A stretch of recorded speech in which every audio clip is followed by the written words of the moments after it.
name's Phil and welcome to another video, and this time we're still in Bennington County for the last time, and this is the Chiselville Bridge in Sunderland.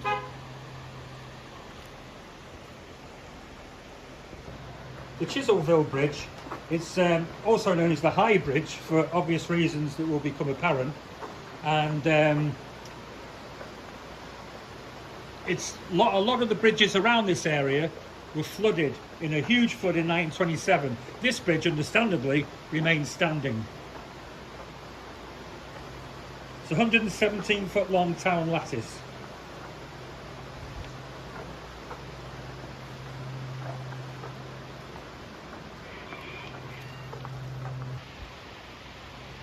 One of the features of this bridge is you get a $1 fine for driving faster than a walk on this bridge. So if you do come here, don't drive too fast. You can see there's been repairs to it on these beams here on both sides.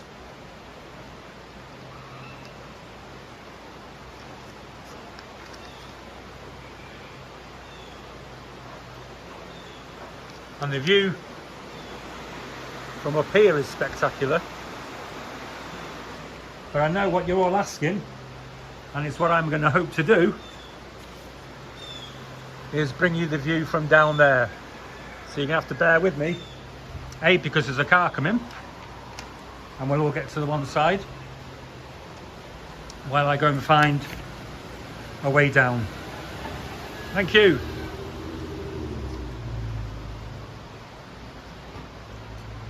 I'm upstream from the bridge, and you can just see here there's another little brook with the confluence coming through right there, and this is the Roaring Branch Brook,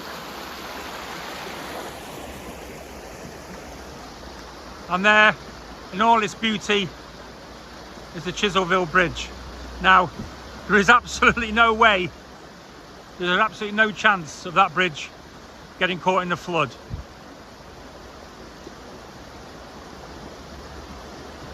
So the bridge is 41 feet above the riverbed. It's the second highest bridge in Vermont.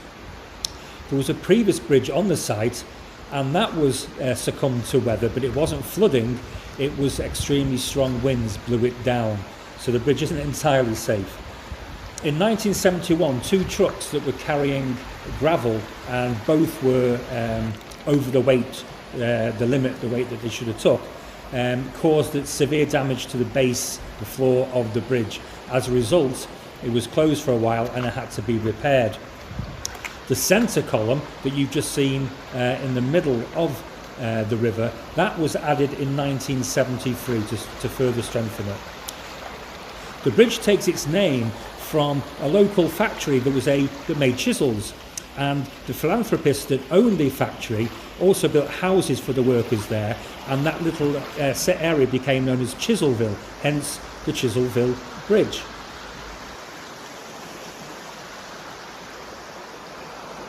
And the Roaring Brook, also known as the Roaring Brook branch of the Battenkill, because the Battenkill was the river that the bridge was at last week, the bridge on the green goes over. So the Roaring Brook goes about another half a mile downstream, and there it merges with the Warm Brook, which quite aptly named for today because the water is warm.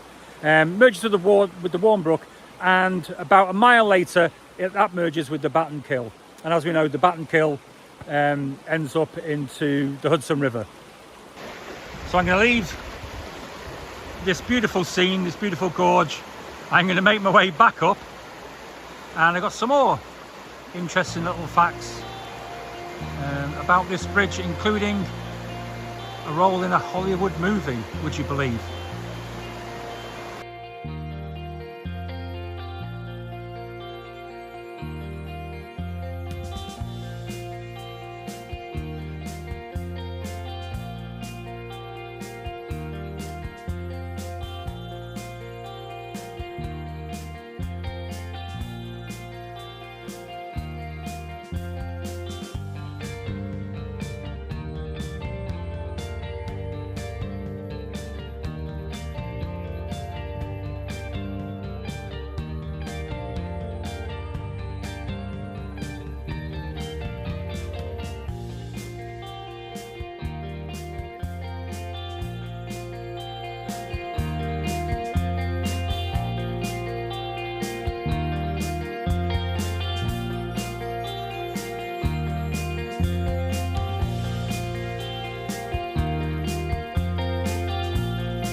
So the bridge was built in 1869, which actually leads a question which I can give you the answer to, and that was, how much did a bridge cost in 1869?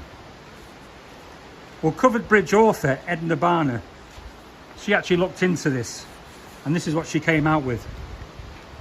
710 pieces of cut timber, 1,800 wooden pegs, 22 bunches of shingles, 140 wooden keys for the braces, 250 pounds of nails, oil, Brandon red ore, white lead, 60 loads of stone, blasting gunpowder, blasting damages, and the oakman's fee cost a total of $2,307, and that was back in 1869. And that's for a bridge that's 117 feet long. And the bridge has a claim to fame in the history of Hollywood films. I'm just going to look down and read this so I don't get it wrong. It says the film Baby Boom, starring Diane Keaton, features one scene where the car drives across this very bridge where I'm walking. So I actually found the scene from the film Baby Boom, which was made in 1987, where it's in the 58th minute and sees Diane Keaton and the baby crossing over the Chiselville Bridge. You'll notice when it goes over the bridge that the $1 fine sign on top of the bridge isn't there. Now, whether they removed it for the film or it just wasn't there at the time, I don't know. The other thing to notice is that we know the Chiselville Bridge is in Sunderland, Vermont, where for the purpose of the film it was set in the fictional town of Hadleyville. So welcome everyone to Hadleyville. I've been to 5 bridges today, all in the Bennington County. And this, I've saved the best till last. It's truly inspiring. All 5 bridges have been fantastic. Of course, they're all individual. And but this one, just magnificent to be down there. If you can get here and you can get down there.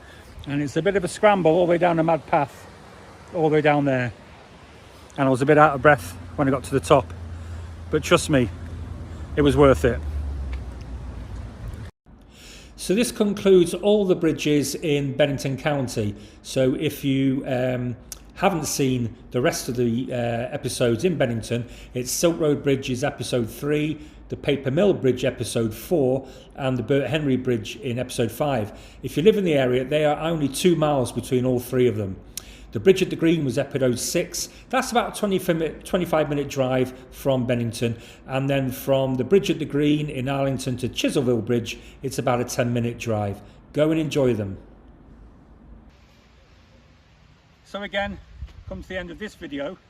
As you know, I've been in 5 streams, rivers, waters today. The shirt's wet, the shorts are wet, the feet are wet. It's been a fantastic day. Once again, thanks to the Vermont Covered Bridge Society for their invaluable help. And again, please, if you liked it, like it, subscribe and share it with your friends.